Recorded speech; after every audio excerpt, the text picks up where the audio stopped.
Ladies and gentlemen, here we are. 2 teams have been bounced, 4 teams are fighting, and 2 are sitting pretty. Welcome to the MLW Postseason. It's been a long 5 months since opening day, and we've had top 10 plays, historic seasons, and blockbuster trades.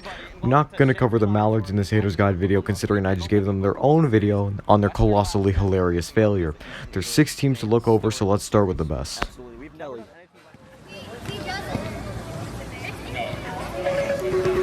Shot up the middle! That's gonna score Sailor! If Nick Saylor and Kyle Schultz play wiffle ball until the age of 60, the Western Wildcats may never lose again. These have been a beautiful 1-2 tandem both on the mound and at the plate, and due to their efforts, most notably, they avoid the crapshoot of a potential tiebreaker between the Predators, Cobras, and Magic that they got to endure. Ryan Kelly has been surprising this season, setting records and also getting clutch base hits. Pearson is unfortunately become a bomb or bust player, but still one of the top 3 rookies in this league. And Austin Ford has been pretty irrelevant. The fans love him, but there's not much that he puts forward to actually contribute to the team.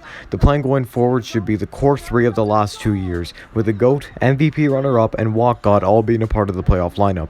Pearson may be there, but it's best to run 3. Now the question is Nick Saylor actually real? There's a slider to left field, gone! Jimmy Norm continues his historic season. You shouldn't be allowed to go forward. You actually lost to the Midwest Mallards of 2021. But to be fair, that was shot put Shima on the mound. Anyway, even as the easy title contenders this season, the Downtown Diamondbacks don't have the easiest route to the World Series, but they certainly can go all the way. Jim Lincecum is more than the MVP. He was in the Triple Crown running. He could be the NL Cy Young candidate now that the only quality Mallard has left the team, and he found a way to get a cycle in MLW. The guy should have MVP in the bag, but around him, he's got much more than the average supporting cast. Jonah Heath is a really reliable number 2 arm with massive pop in the bat, and Shima has lit up the Mallards pitching, which is great for their lineup heading into the playoffs. Everybody is hot and ready to go. Time for these Snakes to prove their worth and not get struck out 17 times in a 2-game playoff series. And they win it 3-1. Brings Bonham back up to the plate. Already a grand slam today. Bonham! Centerfield home run! The Magic march to the postseason! I speak for MLW as a whole. How the hell do the Metro Magic manage to do this year after year? This time it does make sense. They picked up Bonham in a risky blockbuster move. It's essentially an all-in deal. Initially, Swanson looked like a promising number 2 arm, and the pitching depth took even more of a boost right now. Bonham hit 2 big home runs, including a grand slam and a walk-off. They decided both games of the Cobra series, and for the first time, the Magic have home field advantage in the playoffs. Agner, Liam Jackson, Jason Chadwick, and Jordan Curdy now have an even more dominant ace that they can rely on. Not only should these guys make the ALCS at the minimum, but come next year, they will become the team that we all thought they would have been with Jason Chadwick and Kyle Hook back in 2020. If all goes wrong this year, there is still the future. The main objective, however, is to get that World Series trophy. Here we go. Right field. That ball's way back. That ball's gone. Daniel Schultz 3-run homer in the top of the 3rd. Congrats, Eagles. Like the Magic, you made us actually think that it was tank time when you guys drafted Young, but you guys are now as much of a competitor as any other team. Dan came to his senses and finally gave Blade Walker some playing time late in the season. If the team runs with the lineup of Daniel Schultz, Blade Walker, Zach Whalen, and Dallas Allen, this could be one of the better hitting lineups in MLW for a team that couldn't hit 1 year ago. Allen might be a lock for Rookie of the Year, and he's probably having the most efficient yet well-rounded season for all of the youngsters. The future may be bright for the Eagles, but their path currently sees the balanced Gators, powerhouse Diamondbacks, and who knows which electric American League team.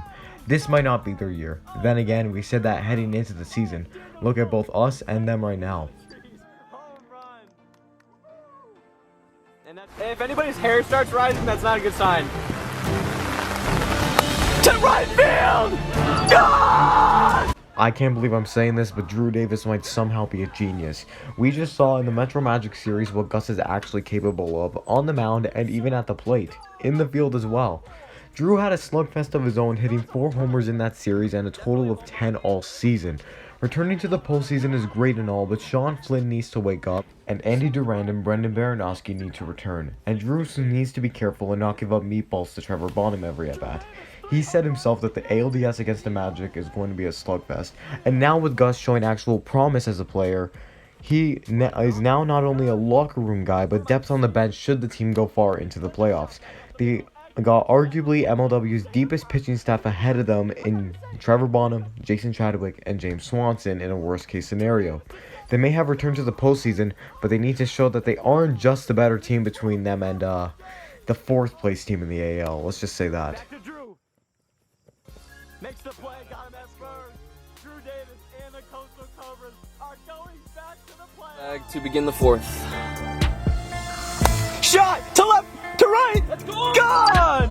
The fact that this Gators team is the third seed is mind-boggling, because this is the best team they have put on the field yet.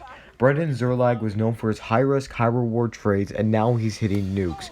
With 5 homers and 17 RBIs and a .262 batting average, he's become a critical piece in the Gators lineup rather than the liability he used to be. Cheatham continued his well-rounded play from the World Series all season long, and Jorgensen has had his on and off days, more off than on. However, it's evident these guys have the talent, the chemistry, and certainly the possibility of going all the way. These guys will give trouble to any team they play in the playoffs. Don't count them out. They are really the dark horse contenders of the NL. Eagles still maintain the lead. Shorgy making it Little substance check. Hold on. What is that hanging out of his pocket?